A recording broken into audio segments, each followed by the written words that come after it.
Ford, Chrysler, and Toyota want to help, you start flooding the zone with these new cars that these people are entitled to get. That's the type of help they need. There are reports they already are stepping in to help. Yeah. And they absolutely need to. It's a great point, Brian. All right, we've got some other headlines we're following with Jillian this morning. Hey, Jillian. Good morning, guys. Good morning to you.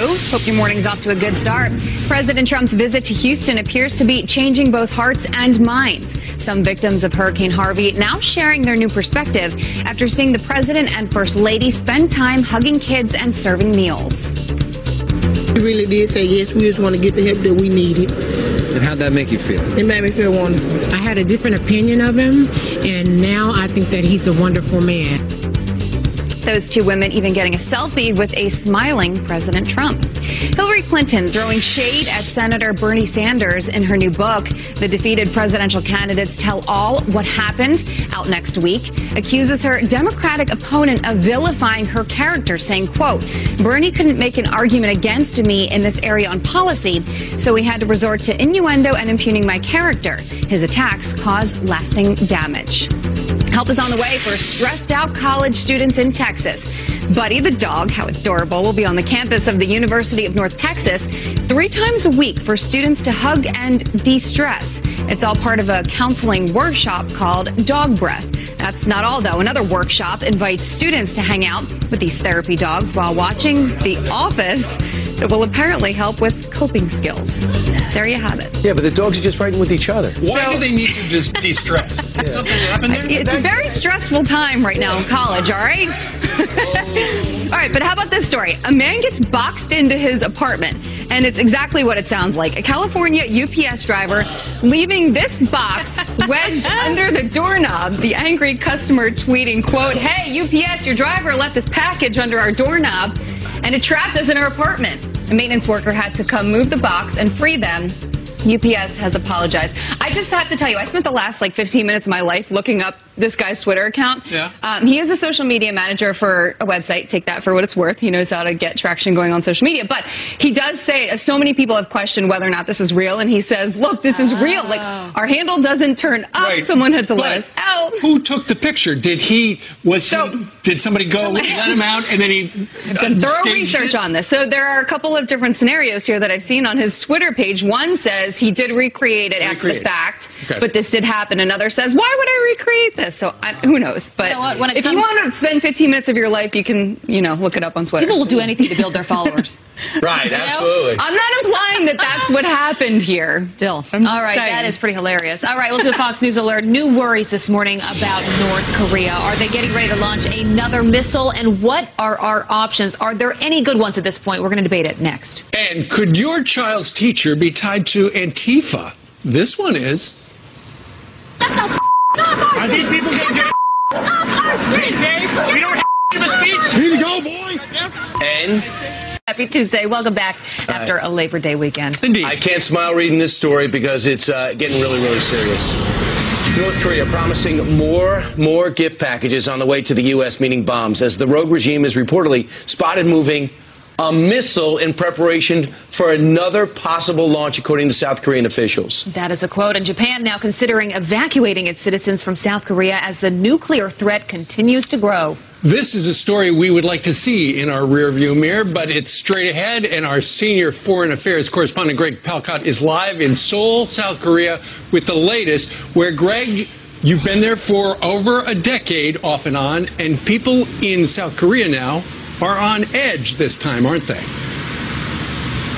Absolutely, folks. Yeah, greetings from Seoul, South Korea, where, yes, the sense is just a little bit edgier than we've seen in the past several times that we have been here, especially with comments like the one you just read from North Korean officials. One gift package that might be coming the way, at least somewhere in the direction of the United States. Another ICBM, another missile seen, according to reports, being moved by North Korea to the east coast of that country for possible launch. For the second day, South Korean military has been in action. Live fire exercises, this time naval ships, including a guided missile vessel going through the routines just in case. All of this, of course, a response to that weekend nuclear test by the North Korean regime of Kim Jong-un. I talked to one of my closest experts on this, and he said the test was, his words, alarming, significant, put on top of a missile, a possible U.S. city buster. Finally, no wonder, as you noted, there are plans to get out of here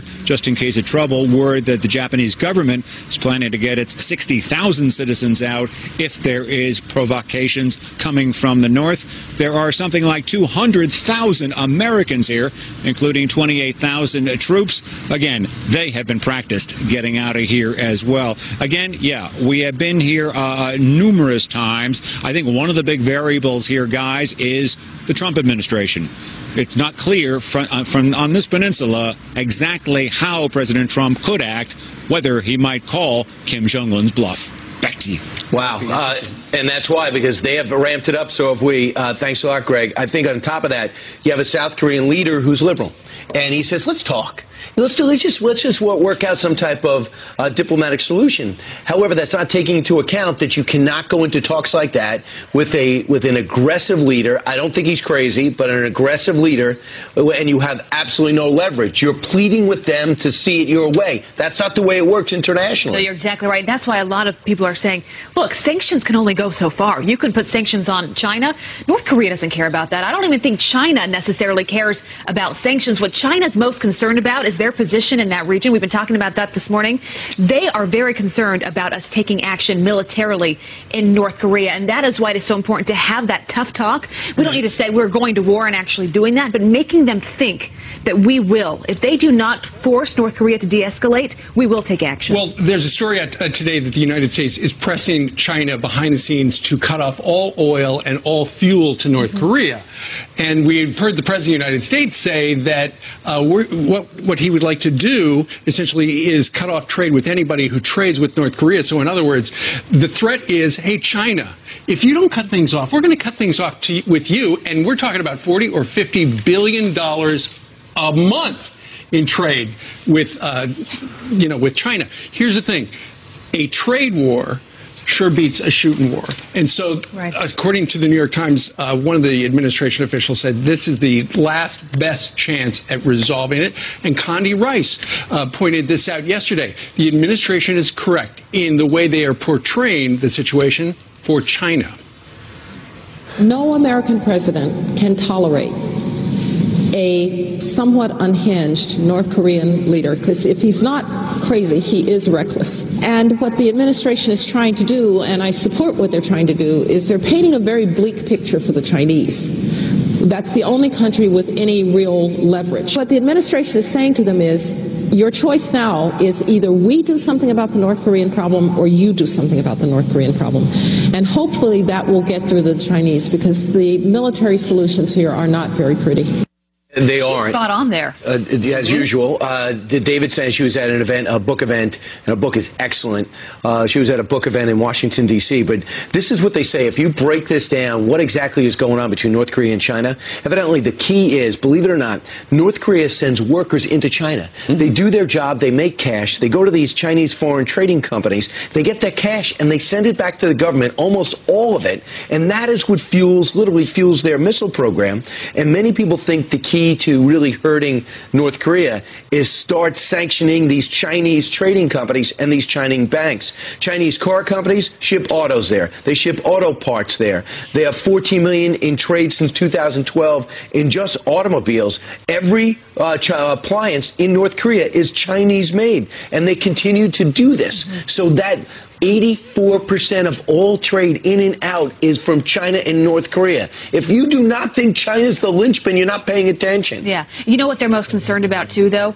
If you do take action in North Korea, what's going to happen to China? You're going to get millions of evacuees coming over the border there from North Korea. You think that's something that China wants? No. They realize how serious this is. The question is, how forceful do we have to continue to be to put them in that corner? And the last thing that China wants is, if something happens in North Korea, for all those U.S. troops and the South Koreans to be right there on that Exactly, and built up their military as well. I'd just like to add one more thing. If the Japanese changed their constitution and started being allowed to build up their military again, you give nuclear weapons to Japan and, dare I say, Taiwan, as well as tactical nukes in South Korea, that gets China's attention. Yeah. Indeed. So anyway, we would like to see that in our rearview mirror, going back to the drive cruise thing. Meanwhile, at 11 o'clock this morning, the Attorney General of the United States, Jeff Sessions, is going to announce essentially a plan to phase out DACA. And the reason it is 11 o'clock today is because Texas and a number of other states were suing the federal government, saying DACA is unconstitutional and, hey, administration, you got to do something. And rather than have to defend it in court, Jeff Sessions is saying, we're going to get rid of it because we're going to have Congress come up with a solution. At least we're putting 6 months on the clock, ready, set, go. Yeah, 6 months enough time for Congress or not enough? Right? I mean, I think he's trying to give them at least a little bit of space to figure out what they want to do here. We had Judge Napolitano on just last hour, and he said actually it was President Obama who created this problem to begin with. Here's what he said. Every president since Ronald Reagan, since 1986, has said hands off on these folks.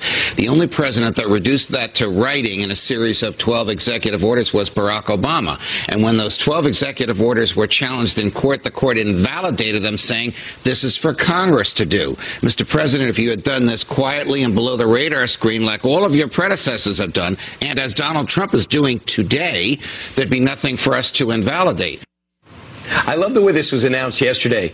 If DACA is suspended, President Obama will put something on Facebook. Yeah. Say it ain't so. It's going to speak out. Right. And by the way, like he said, the president decided he was frustrated with Congress. He wasn't getting anywhere, so we did this through an executive order, executive action. President Obama. But remember, what President Obama did in 2014, he says he couldn't do. So he agrees with Napolitano in 2017. So here he is in 2011. Listen to when he was asked about this. With respect to the notion that I can just suspend deportations through executive order, that's just not the case, because there are laws on the books that Congress has passed. Congress passes the law. The executive branch's job is to enforce and implement those laws, and then the judiciary has to interpret the laws. There are enough laws on the books by Congress that are very clear in terms of how we have to enforce our immigration system, that for me to simply, through executive order, ignore those congressional mandates would not conform with my appropriate role as president. So what a great soundbite, because they're the then President of the United States. Years before he went ahead and enacted things through executive action, he said, I can't do it. I need Congress. So essentially, and the reason he did that was ultimately because Congress would not do immigration reform and include that. So now, essentially, Donald Trump is doing what Barack Obama did not do. Will Donald Trump, be able to get it accomplished? Don't know. Depends on Congress. But, you know, you look back, and that was a great soundbite, by the way. Kudos to our producers for pulling that up back in 2011.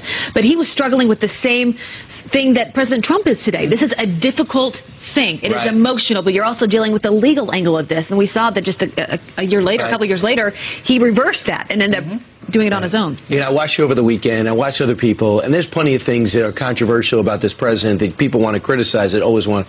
But there's really nothing to criticize here. He's openly saying how difficult this decision is to make. He's, I think, doing the right thing by kicking it back to Congress to let them have the power that they yearn for. How can you possibly be critical of a guy who says, I love kids, I'm a grandfather and a father, but there is a rule of law. Right. Let me try to work this out. I need a few extra days. What is wrong with that? Well, this is a brilliant solution to a political situation. Keep in mind, if anybody's surprised that President Trump is ending DACA, you weren't paying attention during the campaign. Because how many times did he say, if I'm elected, I'm going to do something about the Dreamers? And then as soon as he was elected, he was asked about it, and he goes, I love him, we all love him. So now he's having Congress do what they should have done in the first place. The irony, though, that if we do hear from former President Obama on this, after pulling that clip back from 2011 here, you know, but he's just going to rile up that resistance movement, give them a reason to hate the president more. Who has more Twitter followers, Jillian or President Obama?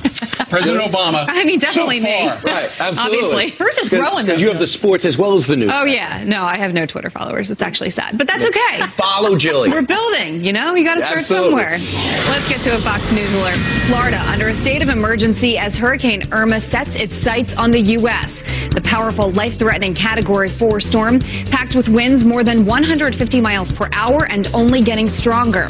Puerto Rico and other Caribbean islands expected to start feeling Irma's wrath later today. Before